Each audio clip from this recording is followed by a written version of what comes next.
Welcome on back to the Double RT Boxing Show.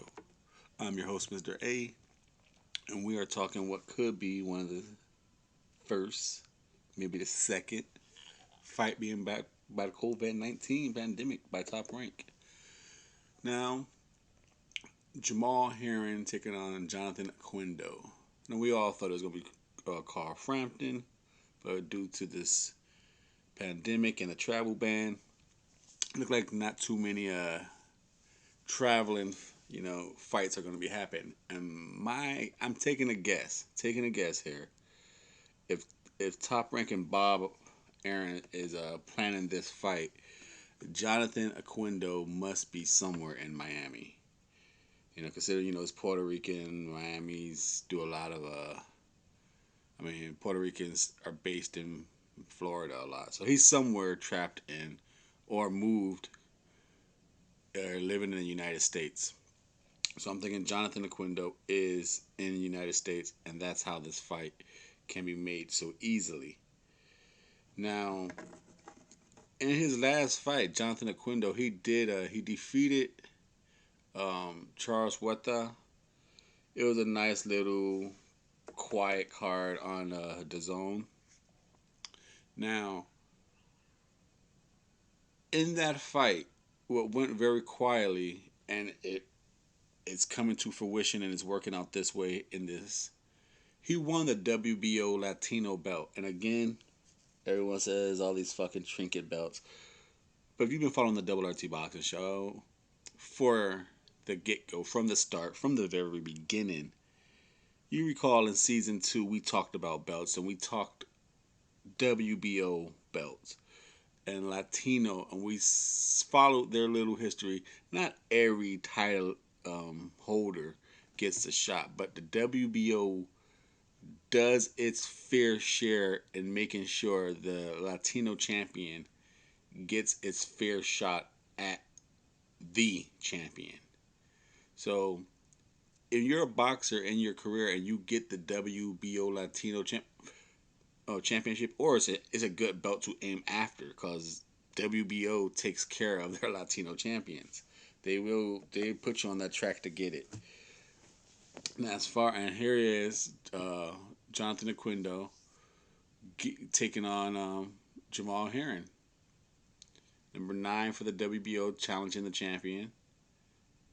Champion versus champion, Latino champion versus the world champion.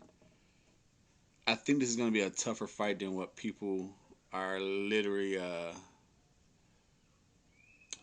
just soon the fight was announced. I read the comments a little bit.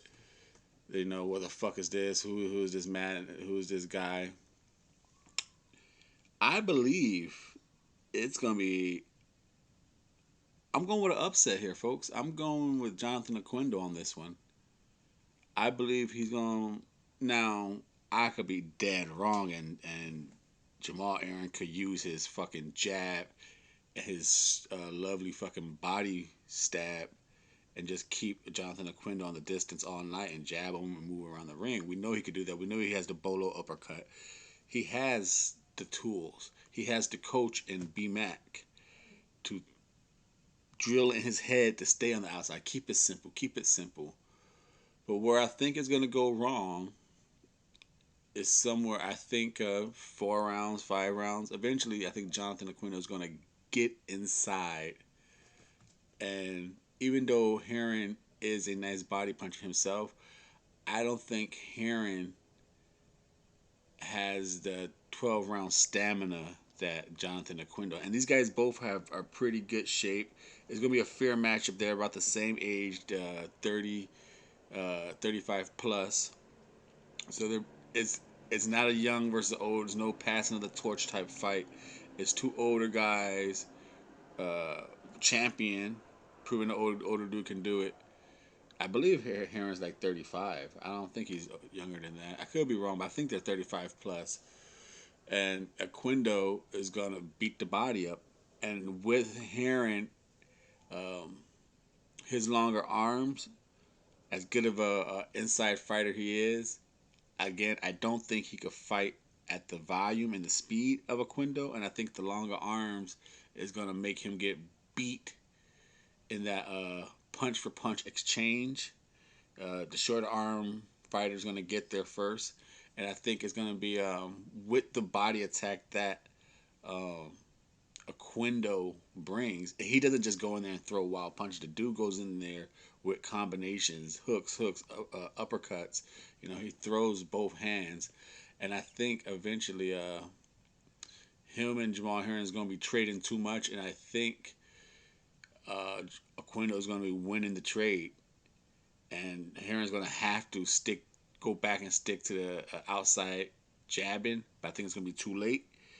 And Jamal's Herring, one of his go-to punches is that check right, but it's more of a slappish type punch, and I don't think that slappish type punch is going to be enough to make Aquendo double think about not going in. So I think he's going to take whatever Jamal Herring has to dish out. Unless, shockingly, if it's just like a hard ass 1-2 that stops Aquendo, but from the Oquendo that I seen in Charles Huerta, the one that fought Lamont Roach, if that Oquendo comes in, I'm thinking he's gonna just be too much, and eventually just wear out Jamal Herring. I think he's gonna stop him late. I think he's gonna stop Jamal Herring late with a body attack, and eventually, within the exchange, he's gonna catch him almost like Lamont Roach did. But I think the same way Lamont Roach cracked Jamal Herring in the exchange, I don't think Oquendo is going to wait and be hesitant to get inside like Lamont Roach. I think he's going to, from the get go, decide to go in quicker, take a little more punishment to dish his out. And I think he's the harder hitter in the fight. And I think he's the faster hands, more volume puncher. I think he's going to win it.